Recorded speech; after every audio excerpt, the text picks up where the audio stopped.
The Juniper Tree. Jacob and Wilhelm Grimm.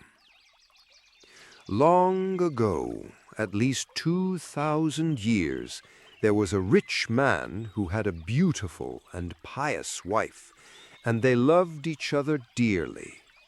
However, they had no children, though they wished very much to have some, and the woman prayed for them day and night, but they didn't get any, and they didn't get any. In front of their house there was a courtyard where there stood a juniper tree. One day in winter, the woman was standing beneath it, peeling herself an apple, and while she was thus peeling the apple, she cut her finger, and the blood fell into the snow. "Oh," said the woman. She sighed heavily, looked at the blood before her, and was most unhappy. "If only I had a child as red as blood and as white as snow." And as she said that, she became quite contented and felt sure that it was going to happen. Then she went into the house, and a month went by, and the snow was gone, and 2 months, and everything was green, and 3 months, and all the flowers came out of the earth, and 4 months, and all the trees in the woods grew thicker, and the green branches were all entwined in one another, and the birds sang until the woods resounded, and the blossoms fell from the trees. Then the 5th month passed, and she stood beneath the juniper tree, which smelled so sweet that her heart jumped for joy, and she fell on her knees and was beside herself. And when the 6th month was over, the fruit was thick and large, and then she was quite still. And after the 7th month, she picked the juniper berries and ate them greedily. Then she grew sick and sorrowful. Then the 8th month passed, and she called her husband to her, and cried and said, "If I die, then bury me beneath the juniper tree." Then she was quite comforted and happy, until the next month was over, and then she had a child as white as snow and as red as blood, and when she saw it, she was so happy that she died. Her husband buried her beneath the juniper tree, and he began to cry bitterly. After some time he was more at ease, and although he still cried, he could bear it, and some time later he took another wife. He had a daughter by the 2nd wife, but the 1st wife's child was a little son, and he was as red as blood and as white as snow. When the woman looked at her daughter, she loved her very much, but then she looked at the little boy, and it pierced her heart, for she thought that he would always stand in her way, and she was always thinking how she could get the entire inheritance for her daughter. And the evil one filled her mind with this until she grew very angry with the little boy. And she pushed him from one corner to the other, and slapped him here and cuffed him there, until the poor child was always afraid. For when he came home from school, there was nowhere he could find any peace. One day the woman had gone upstairs to her room, when her little daughter came up too, and said, "Mother, give me an apple." "Yes, my child," said the woman, and gave her a beautiful apple out of the chest. The chest had a large heavy lid with a large sharp iron lock. "Mother," said the little daughter, "is brother not to have one too?" This made the woman angry, but she said, "Yes, when he comes home from school." When from the window she saw him coming, it was as though the evil one came over her, and she grabbed the apple and took it away from her daughter, saying, "You shall not have one before your brother." She threw the apple into the chest and shut it. Then the little boy came in the door, and the evil one made her say to him kindly, "My son, do you want an apple?" And she looked at him fiercely. "Mother," said the little boy, "how angry you look. Yes, give me an apple." Then it seemed to her as if she had to persuade him. "Come with me," she said, opening the lid of the chest. "Take out an apple for yourself." And while the little boy was leaning over, the evil one prompted her, and crash! She slammed down the lid, and his head flew off, falling among the red apples. Then fear overcame her, and she thought, "Maybe I can get out of this." So she went upstairs to her room, to her chest of drawers, and took a white scarf out of the top drawer, and set the head on the neck again, tying the scarf around it so that nothing could be seen. Then she set him on a chair in front of the door, and put the apple in his hand. After this, Marlene came into the kitchen to her mother, who was standing by the fire with a pot of hot water before her, which she was stirring around and around. "Mother," said Marlene, "brother is sitting at the door, and he looks totally white and has an apple in his hand. I asked him to give me the apple, but he did not answer me, and I was very frightened." "Go back to him," said her mother, "and if he will not answer you, then box his ears." So Marlene went to him and said, "Brother, give me the apple." But he was silent, so she gave him one on the ear, and his head fell off. Marlene was terrified and began crying and screaming, and ran to her mother and said, "Oh, mother, I have knocked my brother's head off." And she cried and could not be comforted. "Marlene," said the mother, "what have you done? Be quiet, and don't let anyone know about it. It cannot be helped now. We will cook him into stew." Then the mother took the little boy and chopped him in pieces, put him into the pot, and cooked him into stew. But Marlene stood by, crying, and all her tears fell into the pot, and they did not need any salt.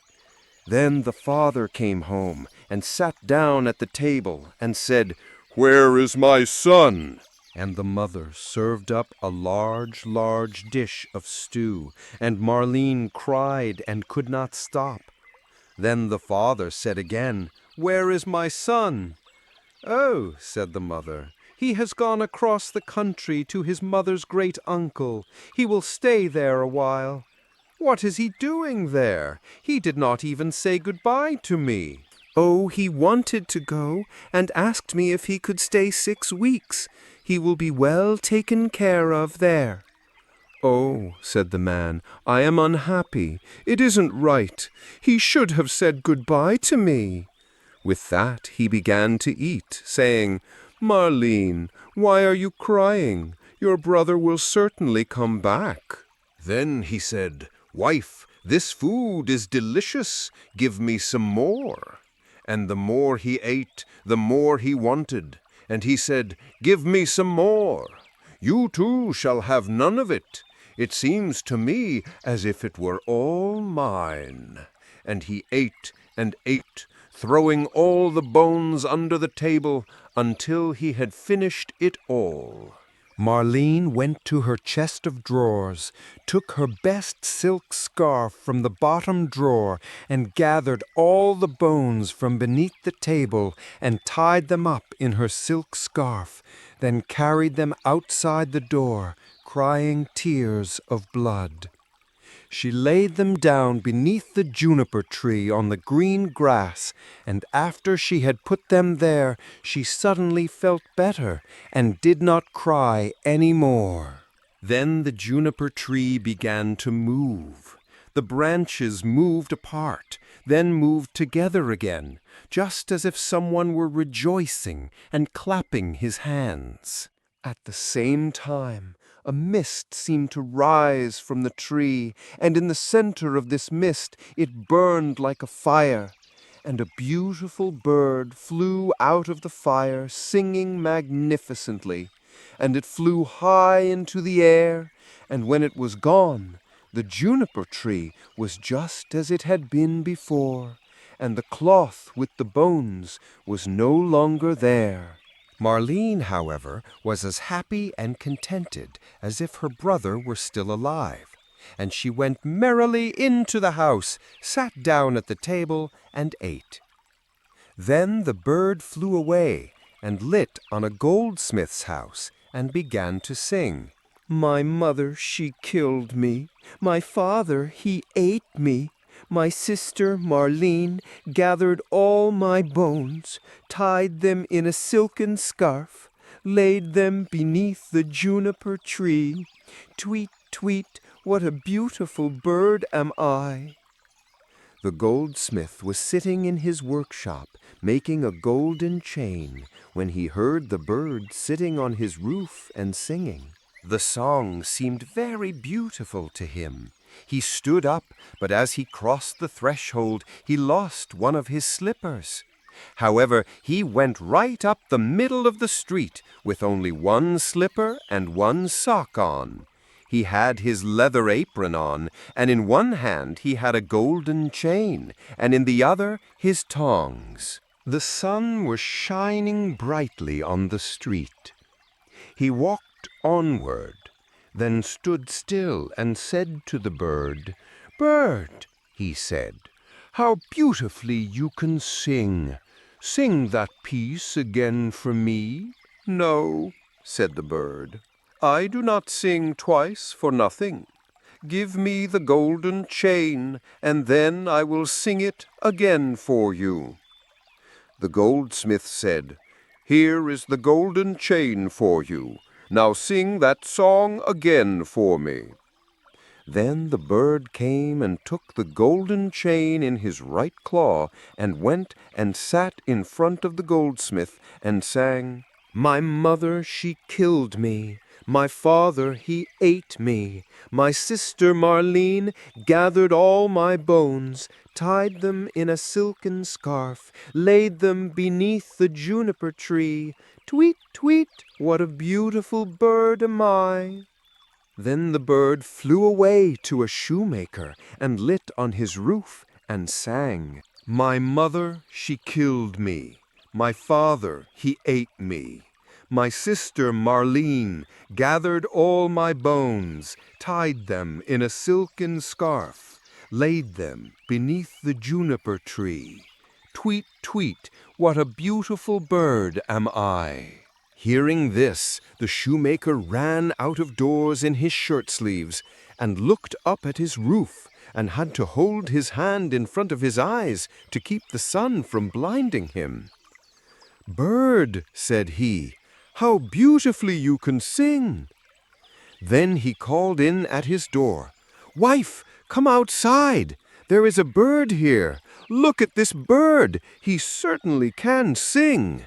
Then he called his daughter and her children, and the journeyman, and the apprentice, and the maid, and they all came out into the street and looked at the bird, and saw how beautiful he was, and what fine red and green feathers he had, and how his neck was like pure gold, and how his eyes shone like stars in his head. "Bird," said the shoemaker, "now sing that song again for me." "No," said the bird, "I do not sing twice for nothing. You must give me something." "Wife," said the man, "go into the shop. There is a pair of red shoes on the top shelf. Bring them down." Then the wife went and brought the shoes. "There, bird," said the man, "now sing that piece again for me." Then the bird came and took the shoes in his left claw and flew back to the roof and sang, "My mother, she killed me. My father, he ate me. My sister Marlene gathered all my bones, tied them in a silken scarf, laid them beneath the juniper tree. Tweet, tweet, what a beautiful bird am I!" When he had finished his song, he flew away. In his right claw he had the chain, and in his left one the shoes. He flew far away to a mill, and the mill went clickety-clack, clickety-clack, clickety-clack. In the mill sat 20 miller's apprentices, cutting a stone and chiseling chip-chop, chip-chop, chip-chop, and the mill went clickety-clack, clickety-clack, clickety-clack. Then the bird went and sat on a linden tree, which stood in front of the mill, and sang, "My mother, she killed me." Then one of them stopped working. "My father, he ate me." Then 2 more stopped and listened. "My sister Marlene." Then 4 more stopped. "Gathered all my bones, tied them in a silken scarf. Now only 8 only were chiseling, laid them beneath the juniper tree. Now only 5, now only 1. Tweet, tweet, what a beautiful bird am I!" Then the last one stopped also, and heard the last words. "Bird," said he, "how beautifully you sing! Let me hear that too. Sing it once more for me." "No," said the bird, "I do not sing twice for nothing. Give me the millstone, and then I will sing it again." "Yes," he said, "if it belonged only to me, you should have it." "Yes," said the others, "if he sings again, he can have it." Then the bird came down, and the 20 millers took a beam and lifted the stone up. "Your heave ho! Your heave ho! Your heave ho!" The bird stuck his neck through the hole and put the stone on as if it were a collar, then flew to the tree again and sang, "My mother, she killed me. My father, he ate me. My sister Marlene gathered all my bones, tied them in a silken scarf, laid them beneath the juniper tree. Tweet, tweet, what a beautiful bird am I!"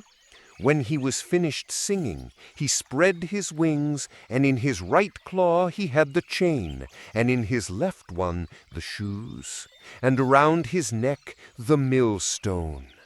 He flew far away to his father's house. In the room the father, the mother, and Marlene were sitting at the table. The father said, "I feel so contented. I am so happy." "Not I," said the mother. "I feel uneasy, just as if a bad storm were coming." But Marlene just sat and cried and cried. Then the bird flew up, and as it seated itself on the roof, the father said, "Oh, I feel so truly happy, and the sun is shining so beautifully outside. I feel as if I were about to see some old acquaintance again." "Not I," said the woman. "I am so afraid that my teeth are chattering, and I feel like I have fire in my veins." And she tore open her bodice even more. Marlene sat in a corner crying. She held a handkerchief before her eyes and cried until it was wet clear through. Then the bird seated itself on the juniper tree and sang, "My mother, she killed me." The mother stopped her ears and shut her eyes, not wanting to see or hear, but there was a roaring in her ears like the fiercest storm, and her eyes burned and flashed like lightning. "My father, he ate me. "Oh, mother," said the man, "that is a beautiful bird. He is singing so splendidly, and the sun is shining so warmly, and it smells like pure cinnamon." "My sister Marlene."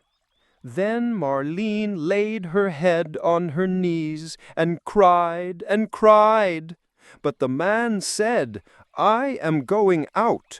I must see the bird up close." "Oh, don't go," said the woman. "I feel as if the whole house were shaking and on fire." But the man went out and looked at the bird. "Gathered all my bones, tied them in a silken scarf, laid them beneath the juniper tree. Tweet, tweet, what a beautiful bird am I!" With this, the bird dropped the golden chain, and it fell right around the man's neck, so exactly around it that it fit beautifully. Then the man went in and said, "Just look what a beautiful bird that is, and what a beautiful golden chain he has given me, and how nice it looks." But the woman was terrified. She fell down on the floor in the room, and her cap fell off her head. Then the bird sang once more, "My mother killed me. I wish I were 1,000 fathoms beneath the earth, so I would not have to hear that. My father, he ate me." Then the woman fell down as if she were dead. "My sister Marlene." "Oh," said Marlene, "I too will go out and see if the bird will give me something." Then she went out, gathered all my bones, tied them in a silken scarf. He threw the shoes down to her, laid them beneath the juniper tree. Tweet, tweet, what a beautiful bird am I! Then she was contented and happy. She put on the new red shoes and danced and leapt into the house. "Oh," she said, "I was so sad when I went out, and now I am so contented. That is a splendid bird. He has given me a pair of red shoes." "No," said the woman, jumping to her feet and with her hair standing up like flames of fire. "I too will go out and see if it makes me feel better." And as she went out the door, crash! The bird threw the millstone on her head, and it crushed her to death. The father and Marlene heard it and went out. Smoke, flames, and fire were rising from the place. And when that was over, the little brother was standing there, and he took his father and Marlene by the hand, and all three were very happy. And they went into the house, sat down at the table, and ate.